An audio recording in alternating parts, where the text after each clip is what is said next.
देखिए, जो हरियाणा का और जम्मू कश्मीर का नतीजा आ रहा है वो आम जनमानस का नतीजा नहीं है, वो ईवीएम का, चुनाव आयोग का नतीजा है। मैं हरियाणा में था, एक एक जगह घूमा हूँ, एक एक विधानसभा घूमा हूँ। हरियाणा का 3 मुद्दा होता है, किसान, जवान और पहलवान। तीनों इस बार भारतीय जनता पार्टी से परेशान नहीं थे, नफरत कर रहे थे। 2004 में जिस प्रकार से कांग्रेस से लोग परेशान हो गए थे, इस बार तो भारतीय जनता पार्टी से नफरत करने लगे थे। अब आप बताइए कि जिससे व्यक्ति नफरत करेगा, आप बताइए कि सुबह में जब तक बैलेट पेपर से गिनती हो रही थी तब तक कांग्रेस 70 प्लस जा रही थी। और सैनी साहब ने क्या कहा, अरे अभी ईवीएम तो खुलने दो। मतलब स्पष्ट होता है कि ईवीएम में कहीं ना कहीं किसी न किसी प्रकार की धांधली जरूर होती है। मैं राजस्थान, मध्य प्रदेश, छत्तीसगढ़ के चुनाव में भी बोला था कि जब तक ईवीएम इस देश से बैन नहीं होगा तब तक भारतीय जनता पार्टी को हराने वाला कोई होगा नहीं। अनुराग जी, आप लोग तो ईवीएम को बोलते हैं, कांग्रेसी कार्यकर्ता, आपके नेता तो नहीं बोलते हैं। देखिए, अभी भी हम लोग कह रहे हैं कि चुनाव आयोग एग्जैक्ट डेटा नहीं दे रहा है, बहुत स्लो दे रहा है। ठीक है, वो जब तक पूरा डेटा ना आ जाए तब तक उस मुद्दे पर बात करना उचित नहीं होगा। और बाकी ये चुनाव जो मतलब हरियाणा में हम लोगों को प्रस्त किया गया, ये आम जनमानस को कहीं ना कहीं प्रस्त किया गया। किसान अगले 5 साल तक परेशान रहेगा, युवा अगले 5 साल तक परेशान रहेगा। पहलवान की बात की जाए तो पहलवान विनेश फोगाट जी जीत गई हैं, परेशान तो होने वाला नहीं है। और पहलवानों को जिस प्रकार से हरियाणा में प्रताड़ित किया गया, अपने नेता को बचाने के लिए जिस प्रकार से षड्यंत्र रचा गया, इससे साफ स्पष्ट होता है कि भाजपा महिला विरोधी पार्टी है। कहाँ गलती हुई है कांग्रेस से गलती नहीं हुई है और ना वहाँ की जनता ने गलती की है। जनता ने तो वोट दिया कांग्रेस को, लेकिन बटन दब रहा है बीजेपी को। ईवीएम का खेला। तो नायब सिंह ने कल ही कह दिया रोना रोएंगे विपक्ष ईवीएम। अच्छा, एक चीज बताइए, तो उनको कैसे पता चला कि ईवीएम का रोना रोएंगे? अजय ना भरोसा है अपने काम पे भाई। काम पे नहीं, ईवीएम पे भरोसा है। आप बताइए कि सुबह भी तो कह रहे थे कि अभी ईवीएम खुलने दो, बोला था कि नहीं बोला था? हाँ, तो ईवीएम से वोट पड़े, ईवीएम खुलने दो आप। नहीं, उनके कहने का मतलब कि ईवीएम अभी खुलने दो, मतलब है कि ईवीएम जब खुलेगा तब हम लोग दिखाएंगे कि हम क्या हैं। और जो लोग कल या परसों बसों का ऐसे पोस्टर फाड़ लेते सरकारी, उनका क्या होगा? देखिए, पोस्टर फाड़ना या सामाजिक सौंदर्य को बिगाड़ना गलत है। नहीं, उनको ओवर कॉन्फिडेंस नहीं था कि अब कांग्रेस की सरकार आ रही है, बीजेपी के। मैंने क्या बोला? मैंने एक लाइन में जवाब दिया कि जो पोस्टर बैनर फाड़ रहे हैं, किसी भी प्रकार की क्षति पहुंचा रहे हैं, वो तो बिल्कुल गलत है। मैं आपका कैमरा तोड़ दूं तो भाई गलत कर रहा हूं ना। या हुड्डा को पूरी कमान देना, हुड्डा के हाथ में पूरी पार्टी देना, ये भी एक गलती रही है। देखिए, कांग्रेस के जो तीनों नेता वहाँ के बड़े थे, शैलजा बहन कुमारी, शैलजा कुमारी जी, शैलजा जी नहीं, सब लोग हम साथ में थे। शैलजा जी, सुरजेवाला और हुड्डा साहब, तीनों एक थे। और ये हमारे आला कमान की मजबूती है कि तीनों लोग मुख्यमंत्री पद का दावा कर रहे थे। शैलजा जी भी कह रही थी कि आला कमान हमको बनाएगा, हुड्डा साहब कह रहे थे हमको, सुरजेवाला कह रहे थे। शैलजा को चुनाव क्यों नहीं लड़ाया गया? अभी वो सांसद है ना। नहीं, वो तो चाहती थी मैं चुनाव लड़ूं विधानसभा। नहीं, चुनाव अगर हम लोग परिणाम जीतते तो आला कमान तय करता कि मुख्यमंत्री कौन होने वाला है। तय करता, उनके समर्थकों को टिकट नहीं दिया गया। देखिए, आप बताइए कि अभी जब राहुल जी ने जब रैली की तो हुड्डा साहब और शैलजा जी साथ में मंच पर थे कि नहीं थे? आप बताइए भैया, थे या नहीं थे? मोदी जी को जी, मोदी जी का जादू बरकरार, बधाई दे दी। देखिए, प्रधानमंत्री नरेंद्र मोदी जी का जादू तो खत्म हो चुका। हाँ, खत्म हुआ। हरियाणा में देखिए, हम लोग इतना मजबूत विपक्ष में रहेंगे कि भारतीय जनता पार्टी ने जिस प्रकार से दावे किए हैं, 500 रुपये सिलेंडर का, महिलाओं के खाते में 2100 रुपये डालने का, किसान के आय को दुगना करने का, अग्निवीर को परमानेंट बनाने का, हम लोग उसके लिए विधानसभा में पुरजोर भारतीय जनता पार्टी का। बीजेपी गैर जाट वहाँ मुख्यमंत्री चेहरा दे रही, तो कांग्रेस क्यों नहीं देना चाह रही थी गैर जाट चेहरा? देखिए, वो पार्टी का स्टैंड होता है, वो पार्टी तय करती है कि जाट देगा या बगैर जाट देगा। अच्छा, किसानों ने ठग लिया ऐसा? किसानों को भारतीय जनता पार्टी फिर ठगेगी पिछले 5 साल में, आपको बता दूं। ठग लिया, ये बोलो। कैसे? वोट नहीं दिया। जहाँ जाट एरिया वहाँ भी बीजेपी जीत रही है, देख लो। इधर आइए, इधर आइए, इनके शकल को दिखाइए। नहीं, हो नहीं सकता। आप किससे मिले हैं? आप भाजपा वालों से मिले हैं? कितना रुपया लेकर आए हैं?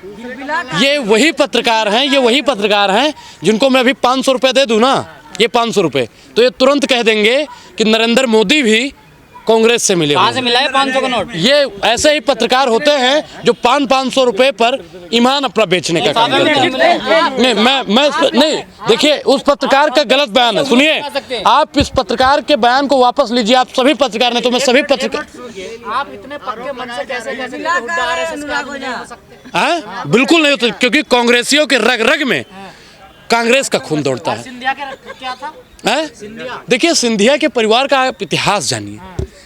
रानी लक्ष्मीबाई को मरवाने में किसका हाथ था? किनका हाथ था आप बताइए? उन्हीं के परिवार वालों का। अरे आप जिम्मेदारी किसे दोगे हार की? राहुल गांधी या हुड्डा को? देखिए कोई तो जिम्मेदारी लेगा ना चुनाव हारने की। ये तो नैतिक जिम्मेदारी। देखिए हम भाजपा वालों की तरह तो है नहीं कि जब हारे हैं तब नड्डा साहब को लगा दें और जीते तब मोदी जी को लगा दें। आपने सुबह देखा होगा कि मोदी जी की फोटो गायब थी और जैसे ही रुझान ठीक ठाक होने लगा प्रधानमंत्री जी की फोटो आ गई। तो ये कब तक नड्डा साहब का अपमान होता रहेगा? हम लोग तो स्वीकार करते, देखिए हम लोग स्वीकार करते हैं मलाल है, मगर इतना मलाल थोड़ी है, ये आँख रोने की शिद्दत से लाल थोड़ी है। मजा तो तब है कि हम हार कर भी हंसते रहें, हमेशा जीत ही जाना कमाल थोड़ी है। मतलब हार रहे हो, मतलब हार को सरेंडर। हम लोग हार को भी स्वीकार कर रहे हैं, हार को हम लोग स्वीकार कर रहे हैं। जो जनता ने जनादेश दिया, जनता के जनादेश का हम स्वागत करते हैं, लेकिन ईवीएम के जनादेश का हम पूर्णतः विरोध अभी करते आपके हैं। नेता ने चिट्ठी लिखी इलेक्शन कमीशन को कि देखिए सबका हिसाब होगा। राहुल जी ने बहुत दिन पहले ही कहा था कि किसी न किसी दिन सरकार बदलेगी, और जिस दिन सरकार बदलेगी ऐसा हिसाब होगा, ऐसा हिसाब होगा कि दोबारा हिसाब करने की जरूरत नहीं पड़ेगी। सुबह आप लोग यहाँ ढोल नगाड़े बजा रहे थे, अब कह रहे नहीं, हैं हम लोग अभी भी ढोल नगाड़े बजा रहे अच्छा, अभी हैं। मतलब हम लोग देखिए हार, मोदी का मैजिक कौन सा? आप लोग, मोदी का मैजिक वैजिक नहीं चलता। अगर मोदी का मैजिक चलता तो अपने काम के बलबूते वोट मांगते। अगर मोदी का मैजिक चलता तो वो अपने जो उन्होंने काम किए हैं उस काम पर वोट मांगते। डंका बज रहा कहा जा रहा है। देखिए अगर डंके की बात की जाए तो मैं एक सनातनी ब्राह्मण हूँ। डंका लंका नरेश रावण का बजता था। अच्छा, डंके की अगर बात की जाए तो डंका उनका भी बजता था, दुर्योधनों का।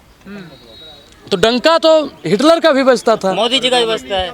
तो आप इनकी तुलना कर रहे हैं कि ये लोग उन्हीं की कैटेगरी के हैं। मतलब मोदी जी का काम पे डंका बजता है। भाई ब्रजभूषण सिंह कह रहा था विनेश फोगाट ले डूबेगी कांग्रेस को, ले डूबा कांग्रेस को विनेश फोगाट। देखिए ब्रजभूषण जी आज सदमे में होंगे और हो सकता है कि ब्रजभूषण जी आज खाना भी ना खाएं, क्योंकि विनेश फोगाट जी और जिसे भाजपा कह रहे थे कांग्रेस की बेटी, वो कांग्रेस की बेटी आज जुलाना विधानसभा से जीत चुकी है। पूरी भाजपा क्या कह रही थी? विनेश तो कांग्रेस की बेटी है। जब विनेश जी जीत के आती थी तो क्या कहते थे? हेलो विनेश, तू तो मेरी बेटी है, शाम को चाय पीते हैं। मतलब, और जब उसके साथ में गलत हुआ तब कोई नहीं बोला, तब उसका हाथ थामने के लिए राहुल जी आ गया और उसके हाथ को मजबूत करने के लिए उसका हाथ पकड़ा। देखिए मुझे लगता है कि इतना भी बेशरम उनको नहीं होना चाहिए। और अभी जल्दी में ही प्रधानमंत्री नरेंद्र मोदी जी ने फोन भी किया था विनेश जी को, लेकिन विनेश फोगाट ने मना कर दिया। पर हुड्डा जी का तो दलित विरोधी चेहरा रहा हरियाणा में, तो दलित वोट देंगे। देखिए आप लोग जाति में मत बांटिए, हम लोग जातीय जनगणना की बात करते हैं। आप लोग दलित, ब्राह्मण, जाट, नॉन जाट, हिंदू, मुसलमान करके इस देश को तो आधा से ज़्यादा बांट चुके हैं। नहीं, आपको लगता है कि दलित वोट देगा? दलित वोट कांग्रेस को देता है। नहीं, क्यों देगा? मैं आपको बता दूं कि मैं हरियाणा के कई विधानसभा में ऐसे गया हूं जहां पे पूरा, आप अनुराग ओझा के चैनल पर जाइए, अनुराग ओझा के इंस्टाग्राम अनुराग ओझा गोंडा पर जाइए और पूरी पोस्ट आपको मिलेगी कि अनुराग ओझा कहाँ कहाँ गए। किसानों के बीच में, सुनिए, किसानों के बीच में गया, दलितों के बीच में गया, पिछड़ों के बीच में गया, अल्पसंख्यकों के बीच में गया, पहलवानों के बीच में गया, युवाओं के बीच में गया। कह रहे थे किसान घुसने नहीं दे रहे हैं। एक मिनट का बयान तो सत्य जी, होगा। गोंडा से है क्या? जी मैं गोंडा से हूँ। जहाँ से ब्रजभूषण, ब्रजभूषण जी सांसद हैं, उनके बेटे हमारे। तो डर नहीं लगता? नहीं, डर किस बात का?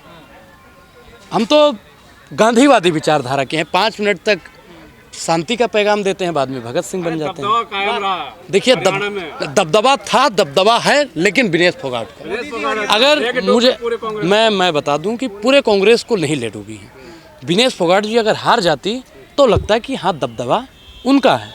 और चुनाव के दरमियान क्या नाम है उनका, खट्टर वो देखिए खट्टर साहब तो उनको क्लीन चिट दे रहे थे कि ब्रजभूषण ने कुछ किया ही नहीं। अनुराग भाई, कांग्रेस को धोखा किसने दिया? किसान ने, आप जैसे पत्रकारों ने, किसने दिया? आप जैसे पत्रकारों ने, क्यों? जो बीजेपी के समर्थन में, जो बीजेपी के समर्थन में चला के, हाँ आप देखिए हम लोग, दिखाई दे रहा था 50-60। एग्जिट पोल फेल हो गई। मैं हमेशा बोलता हूँ कि एग्जिट पोल कभी एग्जैक्ट पोल नहीं होते हैं। आप लोग को याद होगा, आप लोग भी यहीं थे, मैं भी यहीं पे था जब, सुनिए साहब, हरियाणा, मध्य प्रदेश और राजस्थान का जब चुनाव था, मध्य प्रदेश, राजस्थान, छत्तीसगढ़ का ईवीएम क्या, एग्जिट पोल क्या दिखा रहा था? एग्जिट पोल कि कांग्रेस बढ़त बना रही है। बाद में क्या हुआ? मैं एग्जिट पोल और एग्जैक्ट पोल में, दोनों में फर्क होता है।